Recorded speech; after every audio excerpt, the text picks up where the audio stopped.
네, 이런 가운데 ARF, 아세안 지역안보 포럼에 참석 중인 북한의 이용호 외무상이 어제 마닐라에서 자신의 연설문을 통해서 핵과 ICBM급 미사일 개발의 정당성을 강하게 주장을 했습니다. 오늘은 ARF가 폐막을 하는데요. 관련 소식들 현지에서 취재 중인 안희근 기자 연결해서 알아보도록 하겠습니다. 안희근 기자, 어느 정도 예상은 됐었습니다. 이 외무상이 핵과 미사일 보유의 정당성을 다시 한번 강조했다죠. 네, 이 외무상은 어제 아세안 지역안보 포럼 ARF에 참석해 연설했는데요. 8쪽짜리 연설문을 자신이 머물고 있는 숙소에서 기다리고 있던 취재진에 공개를 한 겁니다. 이 외무상은 미국의 적대시 정책과 핵 위협이 근원적으로 청산되지 않는 한 어떤 경우에도 핵과 탄도로켓을 다시 말해 협상 테이블에 올려놓지 않을 것이며 우리가 선택한 핵무력 강화의 길에서 단 한 치도 물러서지 않을 것이라고 위협했습니다. 또 우리의 핵무력은 미국의 핵 위협을 끝장내고 미국의 군사적 침공을 막기 위한 전쟁 억제력이라면서 핵을 못 가진 이라크, 리비아 등은 미국의 군사적 침공과 간섭을 받아 정권 교체를 당했다고 지적했습니다. 예.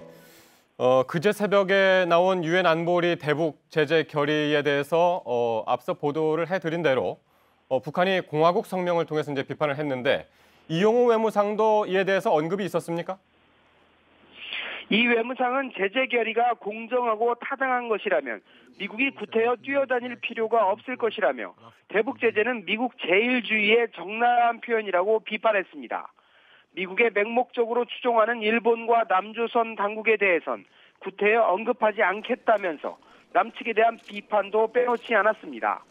이 외무상의 연설은 ARF 회원국들이 한반도 핵 문제의 본질을 잘 헤아려 달라는 취지에서 한 것인데 다른 나라 외교 장관들로부터는 크게 환영받지 못한 것으로 전해졌습니다. 당초 이 외무상이 직접 기자들과 질의응답을 할 것으로 알려졌으나 이 외무상은 곧바로 숙소로 올라갔고 대표단 대변인을 자임한 방광혁 외무성 부국장이 간단한 설명과 함께 연설문을 뿌리다시피 하면서 기자 50여 명이 모여든 호텔 로비는 매우 혼잡스러워졌습니다. 예.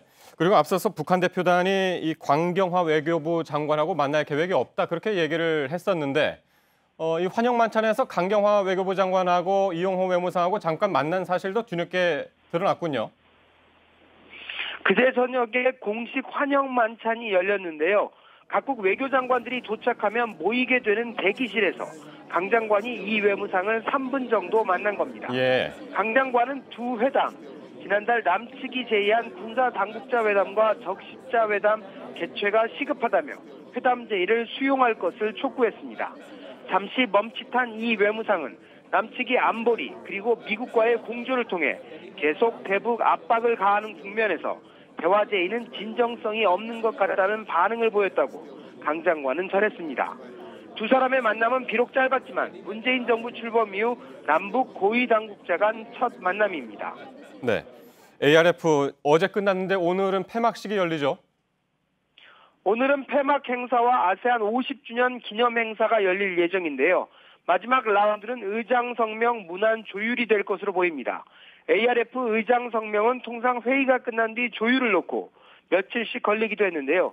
이번에는 지난 5일 아세안 국가 외교장관들이 북한의 두 차례 ICBM급 미사일 발사에 대해 엄중 우려를 표명하는 등 이견이 크지 않아 오늘 나올 가능성이 높다고 합니다. 네, 잘 들었습니다. 지금까지 마닐라에서 안희근 기자였습니다.